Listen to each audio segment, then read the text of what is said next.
Bueno, hola a todos, qué gusto estar conectados en este conversatorio de ESES 25. Hoy específicamente tengo el lujo de estar con pastores y teólogos de primera que tenemos en Hispanoamérica, biblistas, que vamos a hablar de por qué Dios permite el sufrimiento, cuál es la perspectiva teológica dentro de todo esto que estamos viviendo. Déjenme presentarlos primero rápidamente.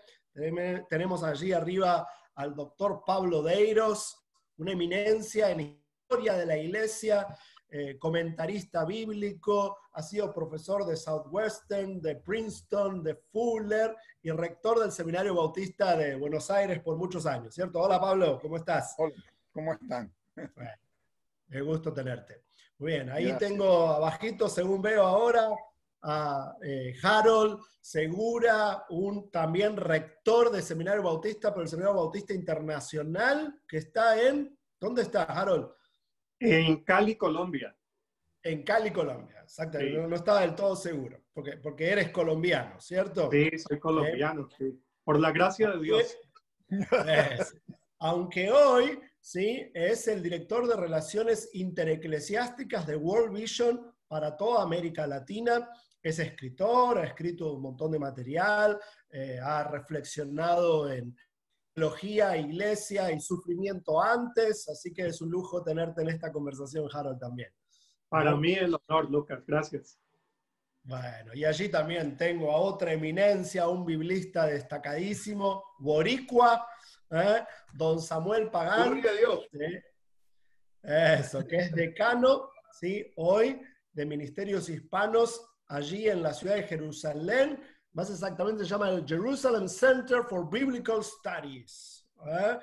Y ha escrito un montón de comentarios bíblicos, reflexiones con distintas editoriales. La verdad es que yo lo aprecio un montón a don Samuel. Realmente fenomenal, Samuel, tu aporte a la iglesia. Saludos. Es mi gusto estar en este diálogo con tres buenos colegas. Vamos a ver por dónde nos lleva el espíritu. Muy bien, súper bien.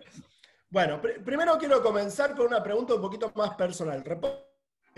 ¿Cómo están viviendo esto? Dejemos claro que fuera de ser teólogos, pastores y maestros, todos somos seres humanos, ¿sí? Somos papás y somos esposos y tenemos, obviamente, emociones personales. ¿Cómo están viviendo esto ustedes?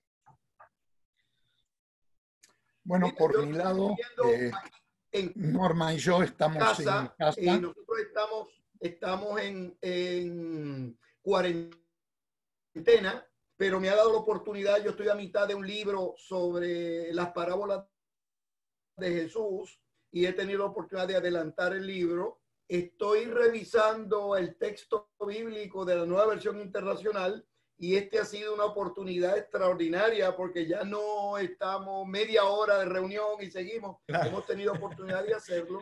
Pero tercero, ha sido momento de reflexión y ha sido momento de estudio y de oración con grupos, diversos grupos en América Latina, en la radio, en la televisión, tratando de explicar cómo es que Dios permite una situación como esta y cómo la gente de fe ha respondido a crisis de salud, crisis mayores como esta a través de la historia. Y eso es lo que hacemos. Y guardado aquí en el hogar. ¿Y dónde estás específicamente ahora? Porque parte del año vives en Jerusalén y parte del año en Estados Unidos, ¿cierto? Sí, vinimos de Jerusalén en diciembre y nos quedamos acá. Tradicionalmente regresamos a Jerusalén septiembre, octubre, noviembre y diciembre para enseñar allá y llevar peregrinos, pero quizá esta vez nos vayamos un poquitito más tarde, final de octubre, principio de noviembre, de forma tal de recibir los grupos que vamos a recibir allá. Que este año es no solamente Tierra Santa, vamos a estar en Egipto, porque vamos a hacer la ruta del Éxodo, vamos a estar también en Jordania, de forma tal que podamos ver los nuevos descubrimientos relacionados con Elías y Eliseo, porque apareció el monte donde Elías y Eliseo hicieron el cambio. Y también vamos a estar en Turquía y en diversos sitios. O sea, ha sido desde la perspectiva personal, lo estamos utilizando para renovar fuerzas. Y estás en Orlando ahora, ¿cierto? En este momento estoy en Orlando. Muy bien. Bueno, Pablo, nos estabas contando, estás en Buenos Aires. Sí, en Buenos Aires, en casa, hace 2 semanas, con Norma. Regresamos de Europa, de Madrid, justo antes que se cancelaran vuelos, se cerrara la frontera y se disparara la cosa en España. Así que directamente del aeropuerto nos metimos en casa. Gracias a Dios tenemos alimentos, recursos, los elementos necesarios. Y aprovechando el tiempo, un poco como decía Samuel, ¿no? Para escribir, que es lo que uno hace regularmente, pero también haciendo algo muy interesante. Con Norma estamos dando vuelta a la casa y haciendo limpieza. Es increíble la cantidad de basura que uno guarda, así que al estar, no poder salir, no tener otros compromisos, estamos limpiando la casa y sacando papeles viejos, libros viejos, cosas que ya no sirven, a la calle. Pero muy bien, gracias. Hay que desinfectar, ¿sí? Así que desinfectamos. Sí, por supuesto. Sí. Estamos con extremos cuidados en Argentina en este momento. El gobierno ha tomado medidas bastante rígidas y, por cierto, muy oportunas, muy a tiempo, diría yo. Anticipamos que, por cierto, por la gracia de Dios, no vamos a sufrir lo que ha sufrido Italia o sufre España, ni siquiera lo que está pasando en Estados Unidos, porque se han tomado las medidas a tiempo y la gente está respondiendo bastante bien. Tenemos hasta anoche 13 personas fallecidas y un poco más de 520, 530 casos en total, lo cual, y casi 80 personas que se han recuperado, lo cual estadísticamente por lo menos son buenas noticias en el contexto de lo que está pasando en otros lugares de América Latina y ni hablemos de lo que está pasando en Europa. Harold. Bueno, estoy en San José, Costa Rica, que es el país donde vivo ya hace 20 años, gracias a Dios. En cuarentena voluntaria porque aquí todavía no hay cuarentena obligatoria, infortunadamente. Solamente han restringido el uso de vehículos a partir de las 10 de la noche hasta las 5 de la mañana. Creo que el gobierno está haciendo un manejo prudente, pero creo que falta un poco más también de ser más estricto en esto de la movilización y la salida de las casas. Pero aquí nosotros estamos, mi esposa, mi hijo y yo estamos en cuarentena voluntaria, un poco preocupados con mi hija. Mi hija es médica, tiene que trabajar durante estos días, está tomando todas las medidas, pero ya saben que uno como papá se preocupa y más en la exposición que ella tiene. Bueno, me gustaría como Pablo y Samuel estar escribiendo. Mire, qué lujo y qué santa envidia. Pero resulta que en mi caso, como tengo el privilegio de trabajar con una organización de servicio cristiano, World Vision, estamos con el trabajo cuadruplicado por ser modestos. Hay mucha oportunidad por la gran necesidad que hay de movilización de líderes eclesiales, de las comunidades que atendemos. Todavía no tenemos muy claro cómo vamos a seguir prestando todo nuestro servicio y seguir operando sobre todo en esas comunidades vulnerables. Pero agradecidos con Dios por esta oportunidad, participando de foros privilegiados como este, de otros, y tratando de hacer lo que creemos que es la oportunidad que Dios nos da para este momento. Creo que es la oportunidad del servicio social, del discernimiento político, de la teología y la Biblia. Creo que es muy necesaria en este momento como nunca. Déjeme explicar por qué me pareció importante hacer este conversatorio. A mí, lo digo bien fuerte, me molesta cuando en el ámbito cristiano se da a entender de que la teología es solo cuestión de libros, de doctrinas y de ideas raras para gente que le gusta estudiar. Y no que la teología tiene que ver con la vida cotidiana de la gente, sobre todo de los cristianos. En medio de esta situación surgen un montón de preguntas teológicas. ¿cómo un Dios bueno permite esto? ¿Dónde está Dios en medio de esta circunstancia?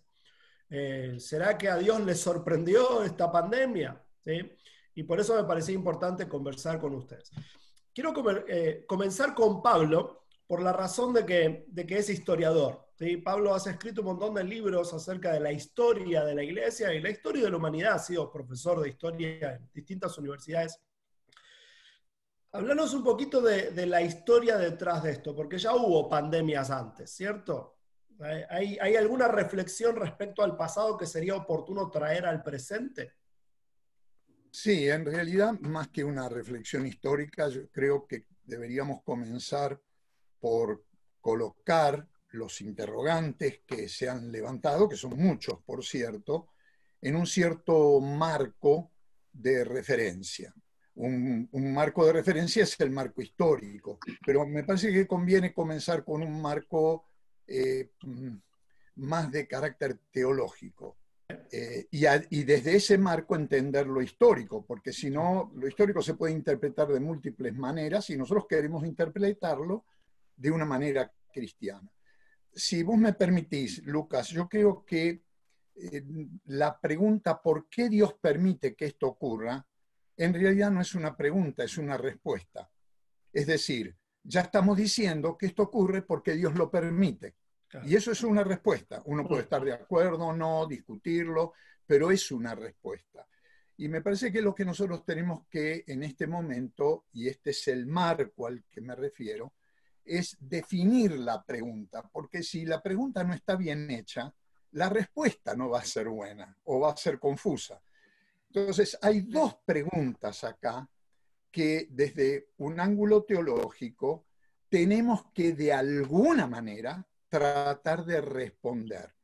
Y las dos preguntas son universales, las de siempre. Una es la pregunta ¿por qué? Que apunta a las causas, que apunta al origen, a la fuente de lo que está ocurriendo, sea el coronavirus, cualquier pandemia, o lo que dijiste al principio, el problema del sufrimiento, o si querés, el problema del mal, la teodicea. La segunda pregunta es ¿para qué? Es decir, ¿cuál es el propósito? ¿Cuál es el sentido de lo que está ocurriendo? ¿Cuál es el fin de todo esto? Y a mí me parece que especialmente en esta segunda pregunta, está el filón teológico para una respuesta cristiana. Por supuesto que ambas preguntas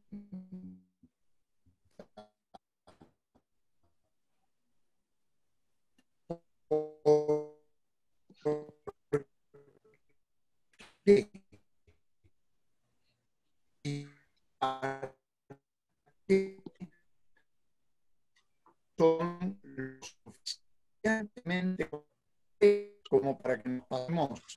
Acá también hay que tener en cuenta dos posibilidades.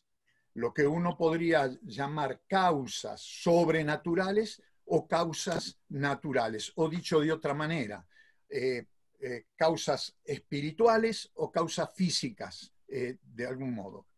Entonces, cuando uno mira los hechos históricos no nos dan respuestas categóricas de carácter teológico, porque frente a cada circunstancia histórica aciaga, de sufrimiento, de plaga, de lo que sea, la humanidad ha hecho una interpretación teológica diferente. Por ejemplo, cuando ocurrió la peste negra en 1347 y un rebrote después en el año 53, y esto hizo desaparecer a más de un tercio de la población europea, la respuesta teológica o la interpretación teológica que se dio del hecho, que fue terrible, fue que la peste negra era un castigo de Dios. Y por lo tanto era inevitable, Dios estaba enojado con la humanidad por su pecado, por su olvido de Dios, bla, bla, etcétera, etcétera. Tanto es así que el rebote de la peste negra fue un incremento de la Inquisición en toda Europa en el siglo XV y especialmente en el siglo XVI.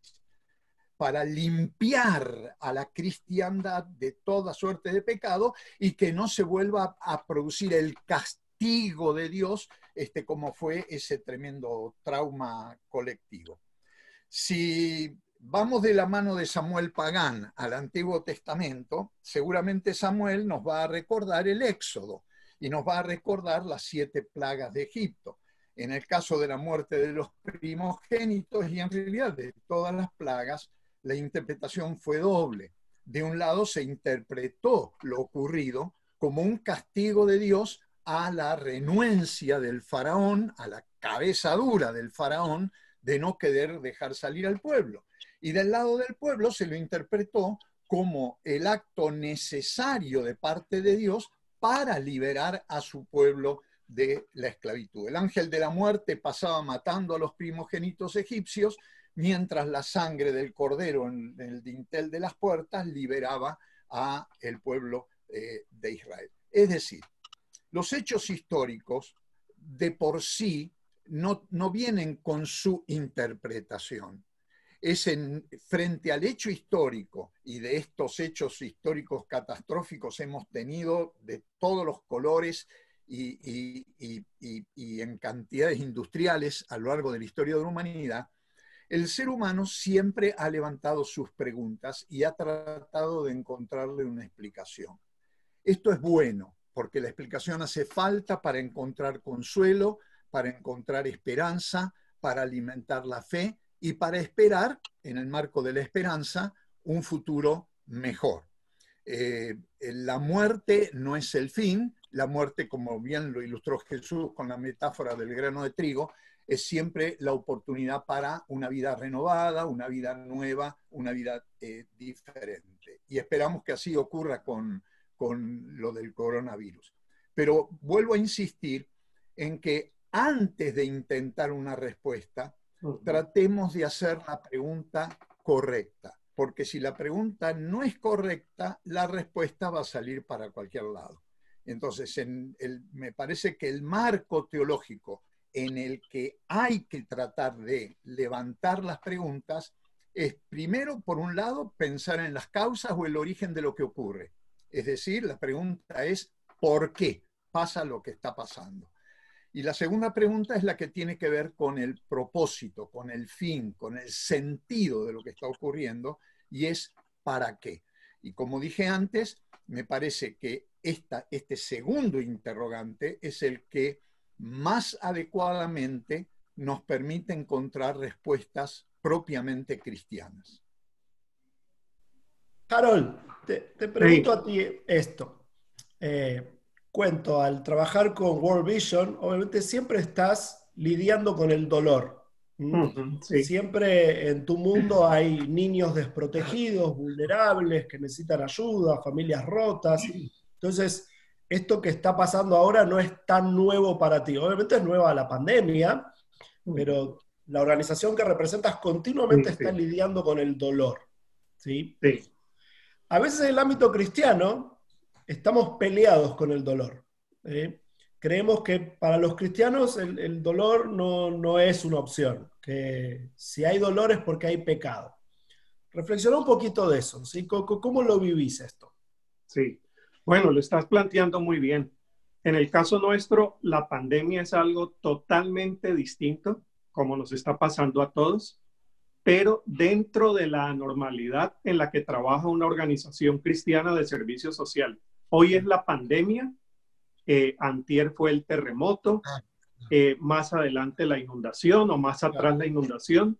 Entonces, esa pregunta que estás planteando para nosotros es la pregunta del diario vivir, diario vivir. Y sobre todo, que en el caso nuestro, en el que trabajamos con comunidades bastante vulnerables, habría que hablar allí de la teología y de la religiosidad que encuentras en esas comunidades. Y que la respuesta de una organización cristiana tiene que ser también balancear teológica y bíblicamente esas teologías, porque la que encuentras más común es lo que planteaba ahora Pablo. Estamos sufriendo porque cometimos un pecado. Claro. Sufrimos el terremoto porque esta comunidad cometió tal y cual error con la otra comunidad. Entonces siempre se hace esa relación entre sufrimiento y culpabilidad humana.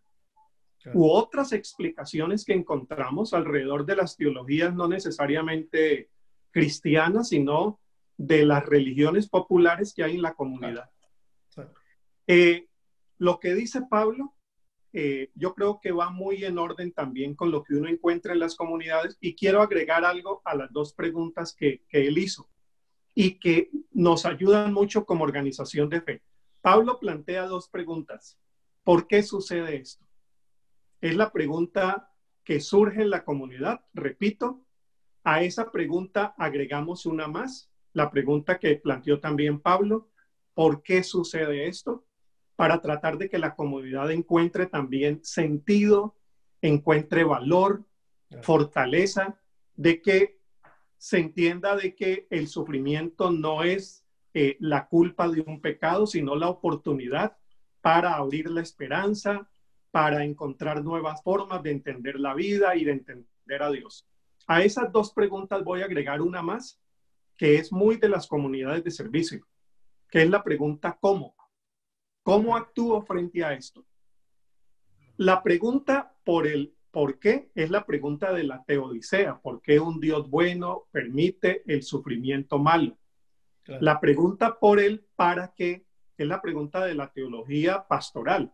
Pero mira, si integramos esas dos, no sé cómo les parezca a ustedes, a una tercera del cómo, es decir, ¿cómo actúo frente a esto? Claro. Es una pregunta que tiene de base las otras dos. Si yo entiendo que el para qué es encontrar sentido, oportunidad, esperanza, me encuentro con el Dios que está sufriendo conmigo, me movilizo. Y creo que esa tercera pregunta es la que yo encuentro también en los evangelios. Mira, por ejemplo, Juan capítulo 9. Por cierto, Jesús está en una comunidad vulnerable y le preguntan, ¿quién pecó? ¿Este o sus padres para que haya nacido ciego? Jesús dice, ni lo uno ni lo otro, hay un para qué, que es la gloria de Dios, pero el pasaje no termina allí. Inmediatamente se moviliza y lo sana. Entonces, en estos días escuchaba a un teólogo que decía, es que Jesús pasa de la pregunta por la explicación a la pregunta por la solución. Y nuestras organizaciones están dadas a la explicación sin desconocer, perdón, a la movilización sin desconocer las explicaciones de fe. Entonces nosotros lo que hacemos es afirmar esperanza, afirmar valor, movilizar solidaridad, porque es la mejor forma de expresar la fe en un momento como este y los que ya hemos vivido antes, Lucas. Ahora, estoy totalmente de acuerdo con lo que están expresando, ¿sí? Es obvio que necesitamos preguntar el por qué, el para qué y el cómo. Pero déjenme desafiarles un poquito y ahora te toca a ti, Samuel. Porque si solamente respondemos al cómo sin encontrar el por qué, le podemos perder a esta situación el valor de entender mejor a Dios y de conocerlo más. A mí me encanta, estos días estoy leyendo a los profetas menores. Me tomé así esta oportunidad de releer y estudiar a los profetas menores. Y me encanta que en toda esa sección de la Biblia tenemos mucho reclamo a Dios y muchas preguntas a Dios, ¿sí? De hecho, un poco antes tenemos el libro de Lamentaciones. En la iglesia de hoy nos gustan las alabanzas, ¿no? Lo festivo, que está genial, pero hay un lugar para las lamentaciones, ¿sí? Y para hacerle reclamos a Dios. Como biblista, Samuel, ¿qué percibís que deberíamos preguntarle a Dios en estos días? ¿Qué deberíamos traerle a Dios? Obviamente tenemos nuestras emociones, pero ¿qué tenés para decir de esto? Mira, en primer lugar, que todos estos días que he estado en los medios tratando de responder a esta misma pregunta, la gente tiene preocupaciones normales. Nosotros dilucidamos los temas teológicos y filosóficos, pero desde la perspectiva de la comunidad, la gente viene con preocupaciones existenciales. ¿Cómo voy a responder voy a quedar vivo, si se enferma mi familia, ¿qué vamos a hacer? Entonces, yo lo que he querido hacer es, con el espíritu de las contribuciones de Pablo, ¿verdad? Y de Harold, que han sido magníficas, yo que lo que hago es estudiar la Biblia, ¿verdad? Y traducir la Biblia. Estoy diciendo lo siguiente en el espíritu de tu pregunta, Lucas. Número 1, la liberación de Egipto, la liberación de los pueblos de Israel, de los israelitas, del cautiverio de Egipto, es una intervención de Dios que requirió que la gente de fe, en este caso los israelitas, se mantuvieran en sus hogares con sobriedad, con calma, con prudencia, por la puerta, que en la simbología bíblica la puerta es el símbolo de la justicia, es el símbolo de la implantación de la voluntad de Dios. En la puerta estaba el ángel de la vida, que puede también ser ángel de la muerte, pero para la gente de fe representaba la vida. Ese tema se convirtió en un tema de importancia en el resto de la Escritura, porque se presenta, ese tema alude a un Dios que libera, que transforma, que renueva, que responde a las necesidades de la gente. No es un Dios lejano. Por ejemplo, no solamente en las plagas de Egipto, en la época de Jesús hubo un desarrollo de lepra en el norte de la Palestina antigua, pero también afectó a la Palestina, y nosotros vemos a Jesús de Nazaret atendiendo leprosos con autoridad y con valor, con dignidad y con gracia.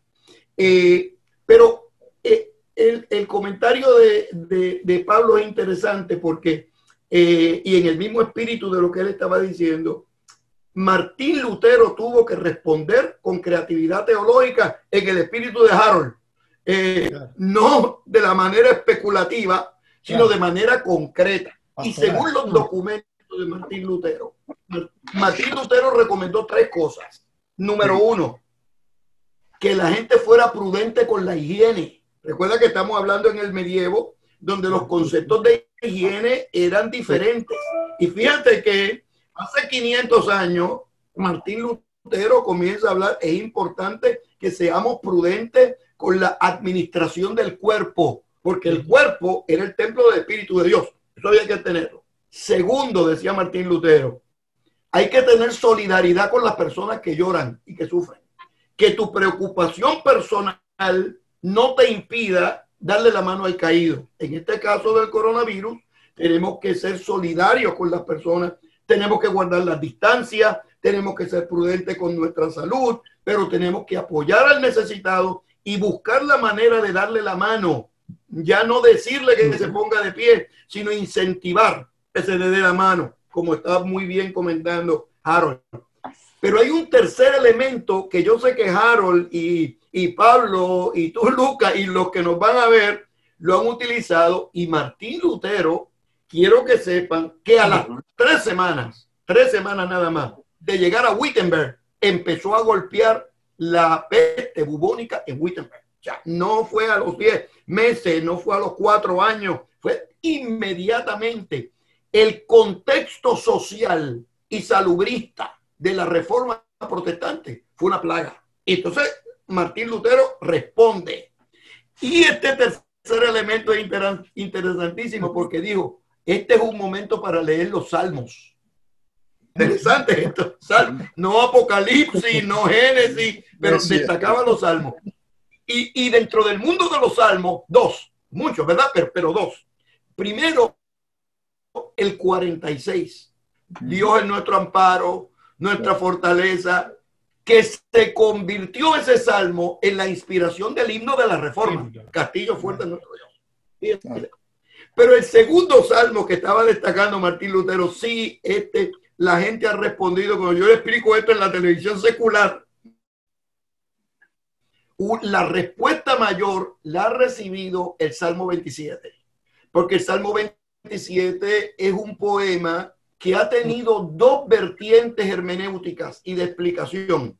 Una ha sido tradicional, que el Salmo se escribió en un momento de guerra. Y hay algunos exegetas que dicen con nombre y apellido, fue en el año 721 o fue en el año 586, ya, con nombre y apellido.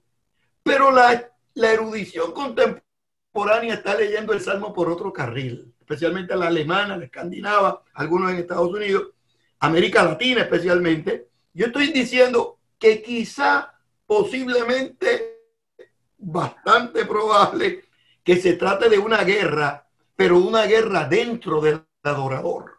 Quizás se trata de una enfermedad terminal.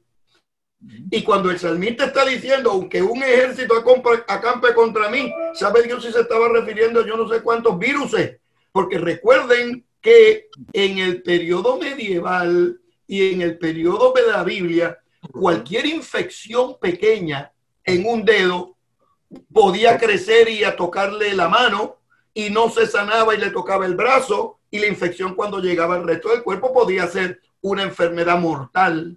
El Salmo 27 pone de relieve cómo la gente de fe puede responder a pandemias y a crisis como esta.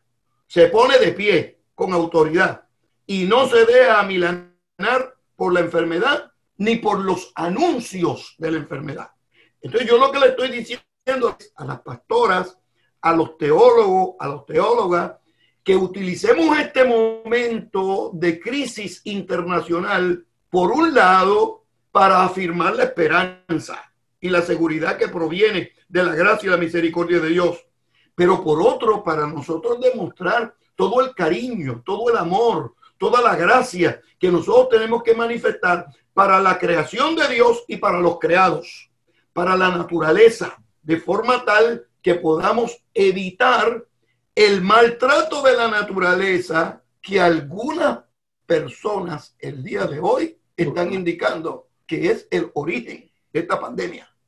Que la naturaleza está respondiendo al mal uso que nosotros le hemos dado a la creación de Dios, y de pronto nos estamos enfrentando a una situación que afecta a nuestros cuerpos, que son templos del Espíritu de Dios, pero que son resultado de decisiones imprudentes o actitudes malsanas que hemos tenido con la naturaleza.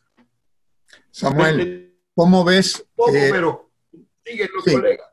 Samuel, ¿cómo ves el Salmo 91, el que habita al abrigo del Altísimo, etcétera?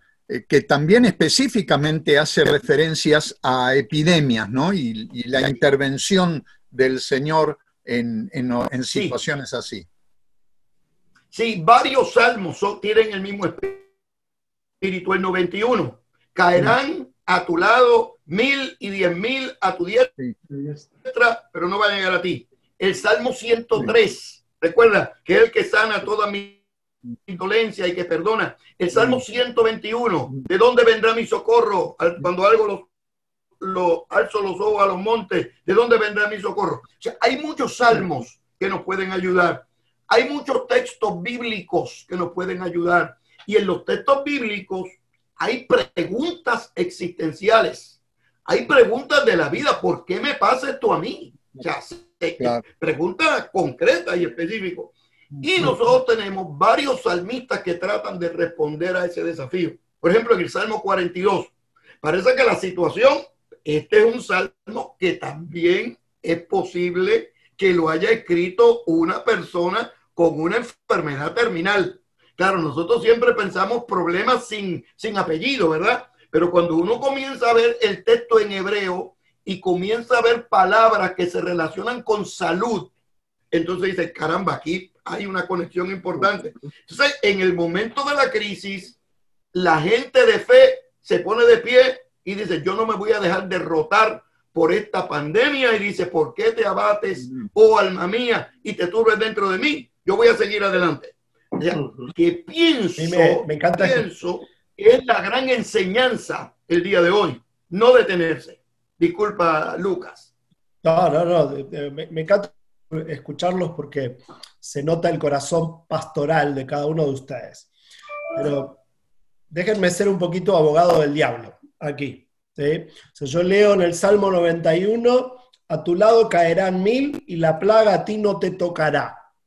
¿Eso significa que los cristianos estamos exentos de enfermarnos del coronavirus?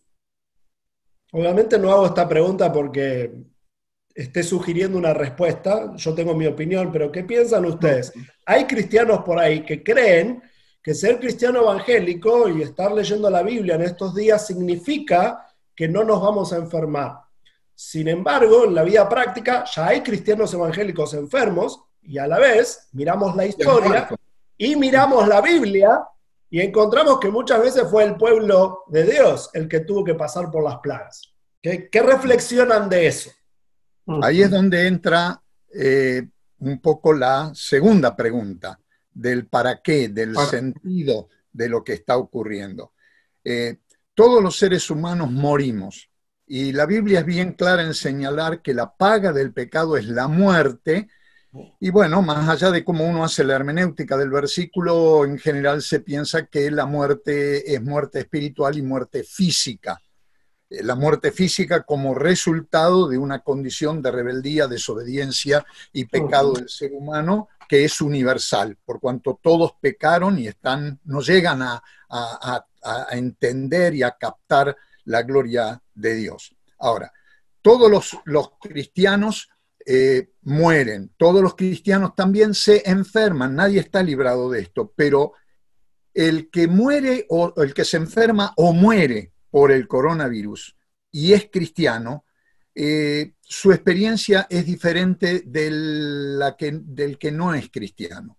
Para el cristiano tiene sentido, tiene significado, sabe que más allá de la muerte hay una vida plena en Cristo, que como dice el apóstol Pablo en la carta a los Romanos, no hay nada que nos pueda separar del amor de Dios que es en Cristo Jesús, ni siquiera el coronavirus. Y esto hace una gran diferencia existencial y hace una gran diferencia entre cómo un cristiano contagiado y que muere por el virus y una persona que no es cristiana, no es creyente y muere por el virus, la gran diferencia que existe entre uno y el otro. Y la diferencia está precisamente en esta cuestión de sentido, de propósito, de cómo ve la vida uno y cómo ve la vida el otro. Creo que no hay diferencia en la enfermedad y la muerte, pero sí hay diferencia en la manera en que se la confronta, se la vive, se la experimenta en lo que viene después. Sí, sí. Entonces, Lucas, yo respondería a tu pregunta, retomando las palabras de Pablo, que efectivamente nosotros creemos que al cristiano también el COVID-19 puede afectarlo. Lógico. Y a propósito, estaba oyendo una noticia de líderes cristianos en Italia.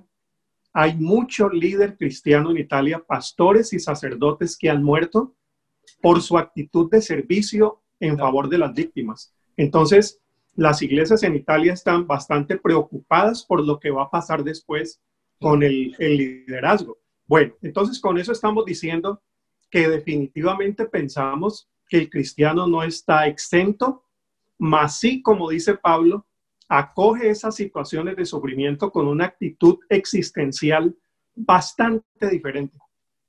Sobre todo que la teología cristiana no podría pensar de otra manera el sufrimiento después de la crucifixión de Jesús. Creo que la cristología introduce un elemento teológico fundamental para entender el sufrimiento. Samuel nos dirá cómo se entiende el sufrimiento antes de Jesús y cómo se entiende después. Habrá muchas similitudes. Jesús era un muy buen judío, pero eso de que el Mesías muera crucificado marca definitivamente la teodicea. Ya después, en el siglo XX, Rahner, el gran teólogo alemán, Karl Rahner, se pregunta por la pregunta que todos hacemos. Menciono la pregunta que todos hacemos. ¿Dónde estaba Dios cuando Cristo estaba sufriendo? Y Rahner, acogiendo precisamente las palabras de Pablo, dice, esa no es la pregunta. Ya de por sí esa pregunta trae una respuesta, como si Dios estaba fuera. Lo que hay que preguntar no es dónde estaba Dios sufriendo cuando Cristo sufría, o perdón, dónde estaba Dios cuando Cristo sufría, sino en Cristo estaba Dios sufriendo. Exacto. Es una gran novedad de las teologías de Moltmann, de Barth, de Rahner, principalmente Moltmann, que entiende el sufrimiento a partir de su propio sufrimiento, pero a partir de la cristología. Es que la fe nuestra viene de un Mesías sufriente. Y lo que ese sufriente nos enseña es la actitud existencial del Salmo 21. Yo vivo como si a mí no me fuera a pasar nada, pero sabiendo que formando parte de esta humanidad me puede pasar. Pero mira esa actitud. Es una actitud que no es de derrota, no es de fatalismo, y es la actitud que acompaña a Lutero en la peste bubónica del siglo XVI. Porque dentro de lo que mencionaba Samuel, seguramente ibas a recordar también las normas que él dicta para su comunidad y para los alemanes en general. Hay que fumigar, hay que cuidarse, hay que cuidar a otros, pero interesantísimo esto en Lutero, porque dice, y es muy probable que a mí la peste me alcance y yo estoy listo para morir. Y agrega, y estoy tan listo para morir porque Dios ha sido muy bueno de permitirme servir y ser el siervo suyo. Aquí estoy. Mientras tanto, como si la peste no me alcanzara. Es fantástico eso en Lutero. Realmente. Samuel. Lucas, Sí, la ¿me pregunta, permitís? la pregunta tuya y el comentario es muy atinado porque revela un elemento existencial que no podemos ignorar. No podemos ignorar. Ese mismo problema lo tuvo Job. En el momento donde se escribe el libro de Job y se articula la teología de Job, la teología estaba definida muy clara. Si uno le iba bien, era porque era una persona fiel a Dios, etc. Y si no le iba bien, pues entonces era que teníamos un problema. Sabe Dios si la gente no lo sabía. Sabe Dios si estaba oculto, pero estaba ahí el problema. Nos presenta a los teólogos, a los biblistas, a los teólogos contextuales, los historiadores, una pregunta concreta. Una teología que no responde a la realidad, uno puede hacer dos cosas. O cambia la realidad o cambia la teología. Ya no la puedo cambiar, voy a cambiar la teología. Claro. Entonces, lo que empieza con una teología, entonces poco a poco se va convirtiendo en dos valores teológicos que no se pueden ignorar. En el centro del libro de Job, el capítulo 28, que es un elogio a la sabiduría. Y con sabiduría no es graduarse de Harvard o de Princeton o de la Universidad de Buenos Aires o de la Javeriana, ¿verdad? En Colombia. La sabiduría es un tipo de encuentro y de conocimiento y de intimidad con Dios que me da a mí, y estos días estoy presentándolo esto por la radio y la televisión, que me da salud mental y salud espiritual. Salud mental para poder reconocer mis virtudes y mis dones y mis capacidades, y salud espiritual para poder aplicarlo de manera adecuada. El secreto del cristianismo es que es un Mesías sufriente. No le sacó el cuerpo al dolor. Según el texto bíblico, en Cesarea de Filipo, donde llevamos nuestros peregrinos, para que vean, no es un lugar turístico, no es un lugar, pero lo llevamos a Cesarea de Filipo, porque allí Jesús de Nazaret dijo, afirmó su rostro, dijo, ahora es que vamos para Jerusalén. Y cuando dijo eso, Pedro dijo, no, que no, este no es el mejor lugar, que tal cosa no nos acontezca. Ahí reprendió a Pedro, pero siguió a Jerusalén, porque lo mejor que se puede hacer con los problemas es enfrentarlos de frente. A este coronavirus tenemos que atender por el carril médico, investigando. Segundo, por el carril social, teniendo las distancias pertinentes para poder evitar el contagio. Por el carril económico, para que no se destruya nuestra economía, pero también por el carril científico. Investigar qué fue lo que originó esto para que no vuelva a suceder. De forma tal que la fe iluminada y la fe con criticidad nos ayude a carriles correctos para poder superar esto lo antes posible y en el nombre del Señor. Esto es importante porque lo que les escucho decir ahora es, la fe no es negacionismo, sino esperanza. ¿Mm? La fe no niega el dolor. El dolor es una realidad que tenemos que enfrentar. De hecho, Jesús mismo dijo, en el mundo tendrán aflicción, pero confíen. Tenemos esa esperanza en Jesús. ¿Qué tal si hacemos unas palabras finales de cada uno y luego una oración por todos los que estuvieron, todos los que están comunicados? ¿Qué palabras finales quisieras compartir, Harold, Samuel, Pablo? Arranque quien quiera primero.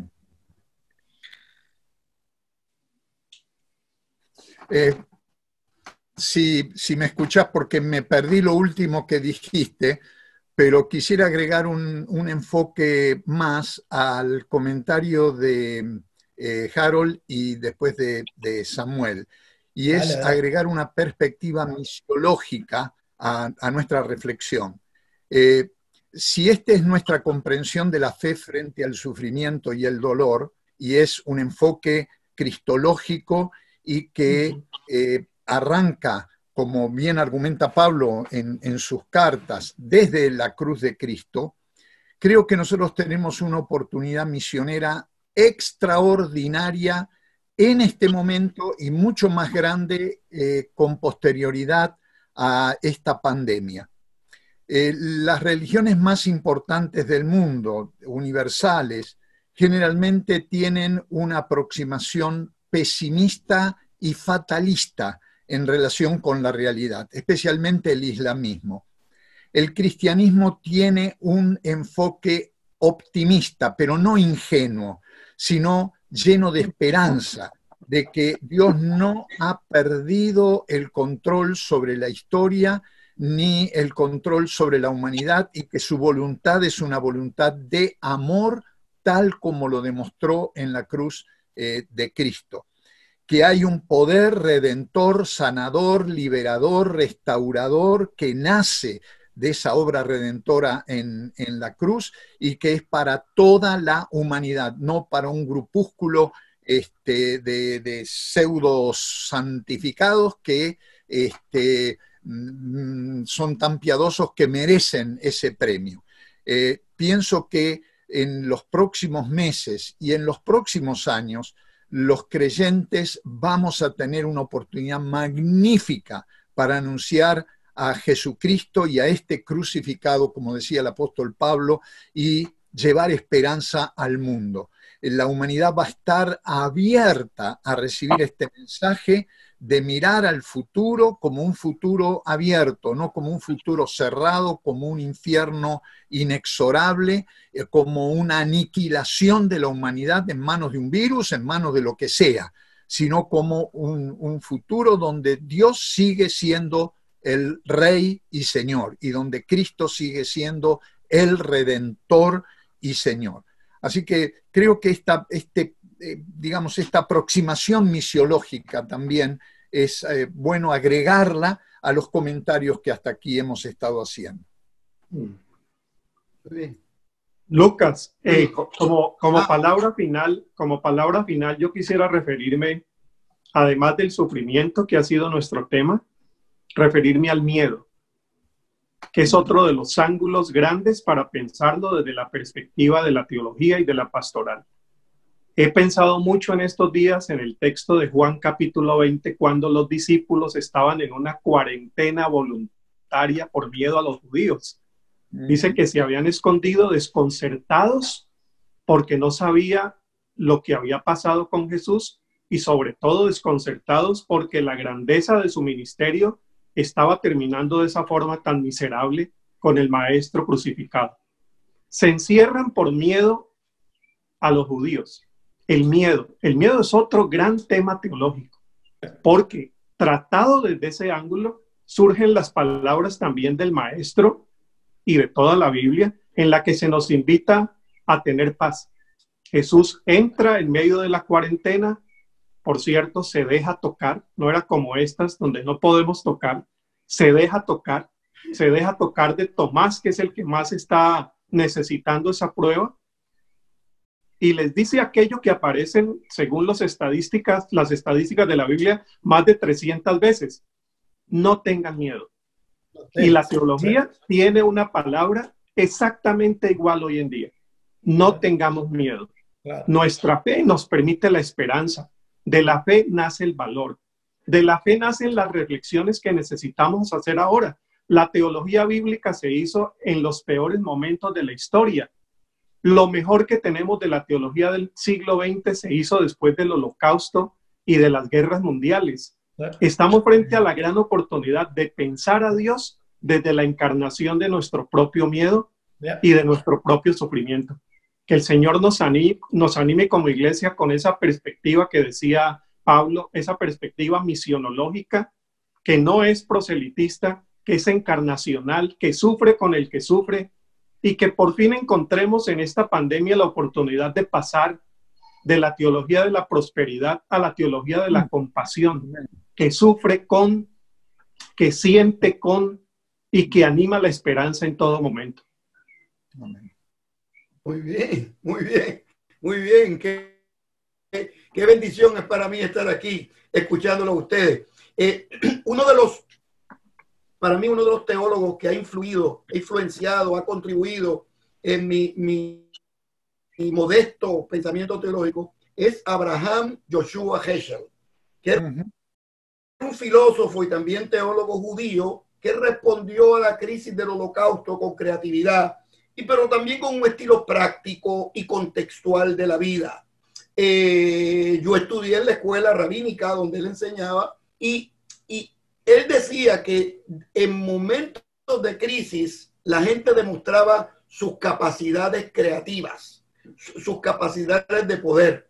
Y comentaba que a través de la historia de la humanidad, los seres humanos han tenido 1001 problemas y si hemos llegado hasta aquí es porque lo superaron. Porque si no se hubiera superado, no hubiésemos acabado hace años.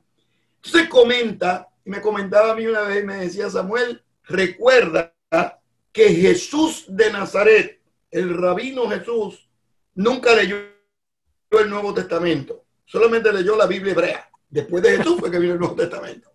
Y en la Biblia hebrea hay enseñanzas extraordinarias, interesantísimas. Yo me quedé, ¿verdad? Hay varias enseñanzas y dice que, entonces se acordó que durante el Holocausto, varios rabinos, mientras la gente moría, destacaban el tema y le decían a la gente: los que confían en el Señor son como el monte de Sión, que no se mueve, sino que permanece para siempre. La gente que tiene la capacidad de ver más allá del horizonte y confía en las promesas del Señor, resucitan. Resucitan como individuos, resucitan como pueblo, resucitan como ideas, resucitan como proyecto de vida. O sea, el mundo no se va a acabar el mes que viene, el mundo no lo va a acabar el coronavirus. Para los cristianos, de acuerdo al texto de Apocalipsis, lo que nos espera a nosotros no es el sufrimiento ni el dolor. Lo que nos esperan es cielos nuevos, tierra nueva que Dios tiene preparado para aquellos que lo aman, que son símbolos de esperanza, son símbolos de proyecto de futuro. Por ejemplo, en los cielos nuevos, en la tierra nueva, en el mar de cristal, nadie se ahoga. Y en las calles de oro no hay coronavirus.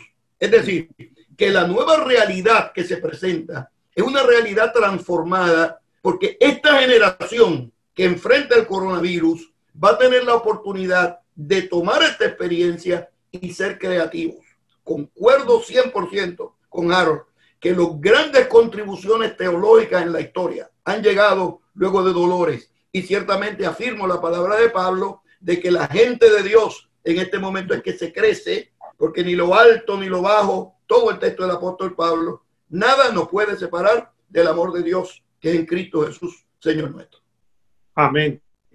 Teología Amén. bíblica deja bien clarito quién tiene la corona.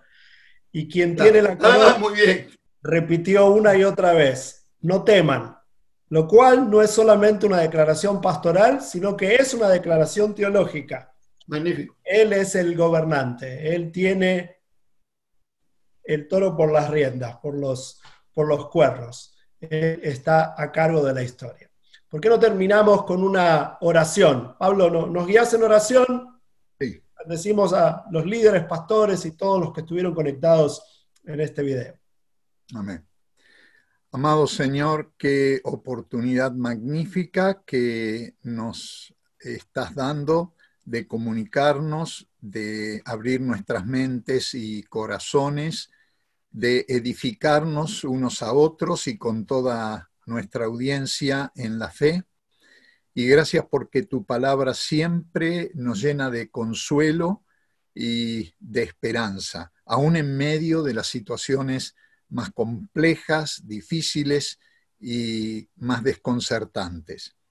Queremos pedirte que en estas circunstancias que afectan a toda la humanidad, de alguna manera el nombre de Jesucristo, nuestro Señor, sea exaltado y que como resultado de tu operación de gracia en medio del dolor y del sufrimiento, de la desesperación, el temor y la angustia, muchas personas lleguen a conocer a Jesucristo como Salvador y Señor de sus vidas. Queremos pedirte que también nos ayudes, como hemos comentado, a ser agentes tuyos en medio de este tiempo de limitaciones y de contingencias, sirviendo a los que están en mayor necesidad, sabiendo que es a través de nuestras manos, a través de nuestra entrega, a través de nuestro servicio, que también tu mano sanadora, restauradora y de bendición va a expresarse en la vida de muchos. Danos sabiduría, como se mencionó también, para que podamos entender tu voluntad y obedecerla en todo. No importan estos tiempos de tantas limitaciones. Permítenos encontrar en medio del dolor las oportunidades de servicio, de testimonio que tanto hacen falta. Y alienta nuestra fe para que seamos edificados en estos tiempos y especialmente para que tu iglesia empiece a ser verdaderamente tu iglesia, la asamblea de aquellos que han sido llamados en Cristo Jesús para servirte en el mundo como cuerpo de Cristo. Que aprendamos, entre otras cosas, que unidos vamos a tener más fuerza, que se pueda hacer realidad en tiempos como estos la oración de Jesús en Juan 17, que seamos uno para que el mundo crea. Nos ponemos en tus manos, rogamos, Señor, tu misericordia sobre todos los seres humanos alrededor del planeta que hoy están sufriendo la pérdida de seres queridos, la angustia por estar contagiados, el temor por quizás padecer más. Y que la bendición y el cuidado tuyo nos acompañe en todo momento, para la alabanza de tu gloria, en el nombre de Jesús. Amén. Amén. Amén. Muchas gracias, Pablo. Antes de despedirme, les recuerdo a todos los que estuvieron conectados que en la página web de eses25.com hay una zona donde pusimos recursos especiales para este tiempo, recursos especiales para un tiempo especial. El link, el enlace es s25.com/COVID-19. Gracias, Samuel, gracias, Harold, gracias, Pablo. Qué honor poder tener esta conversación con ustedes. Gracias por quienes son y gracias por lo que hacen. Un día ricamente. Chau a todos.